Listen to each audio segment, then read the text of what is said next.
મારું નામ વેગળ હસ્તી રાકેશભાઈ છે. હું મારી મેઇન ગમ કહું તો કબડ્ડી ને હેન્ડબોલ છે અને હું વર્ષ 2012-13થી આ રમત રમું છું, જ્યારે હું સ્કૂલમાં હતી ત્યારે. અને અત્યારે હું master of physical education Saurashtra university ખાતે અભ્યાસ કરું છું. અને સ્કૂલ ગેમમાં મેં SGFI જે હોય છે નેશનલ ટુર્નામેન્ટ છે તેમાં મારું પસંદગી પામેલી હતી. અને અત્યારે કોલેજ લેવલ કક્ષાએ હું 5 વાર કબડ્ડીમાં ઇન્ટર યુનિવર્સિટી રમી ચૂકી છું.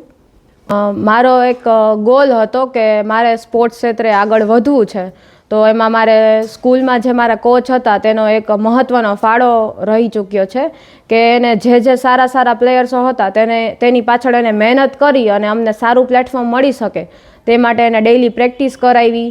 અને મારું એવું હતું કે હું એક સારા લેવલ સુધી હું આગળ પહોંચું આ ગેમમાં અને મારા સિટીનું અને મારા ગુજરાત રાજ્યનું અને મારા દેશનું નામ રોશન કરું. કબડ્ડી સિવાય હું કહું તો મારી એક હેન્ડબોલ છે, રગ્બી છે, ખોખો છે, વોલીબોલ છે. ડેઇલી પ્રેક્ટિસ કહું તો 2 થી 2.5 કલાક મારી ડેઇલી પ્રેક્ટિસ છે. અને મારે ભવિષ્યમાં એક સારા કોચ તરીકે મારે બનવાનું છે. અને એની સાથે અત્યારે MPED બાદ હું PhDનો અભ્યાસક્રમ કરીશ અને ત્યારબાદ હું કોલેજ લેવલ કક્ષાએ પ્રોફેસર બનવા માગું છું. મારો આઈડલ કબડ્ડીમાં અનુપ કુમાર છે. મારા પરિવારની તો કહું ને તો મારો ભાઈ નાનો છે અને એક હું એની બેન મોટી હું છું.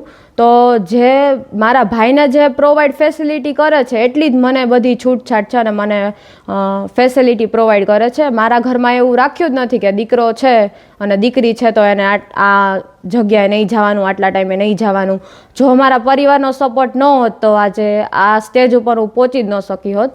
કેમ કે જ્યારે સ્કૂલ લેવલે જ્યારે સમજી શકીએ છીએ કે હું 7th કે 8thમાં હોય ત્યારે હું નેશનલ કક્ષાએ રમવા જતી હોય તો 10 કે 20 દિવસ બહાર રહેવાનું થતું હોય, કેમ્પ હોય, તો એક ઘરનાનો પણ એટલો ખૂબ જ સપોર્ટ જરૂરી છે.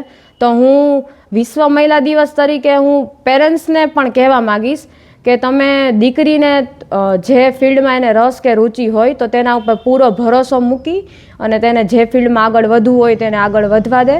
તો આપણા એનું પણ નામ રોશન થશે, એની સાથે એના મમ્મી પપ્પાનું પણ નામ રોશન થશે અને આપણા દેશનું પણ નામ રોશન થશે.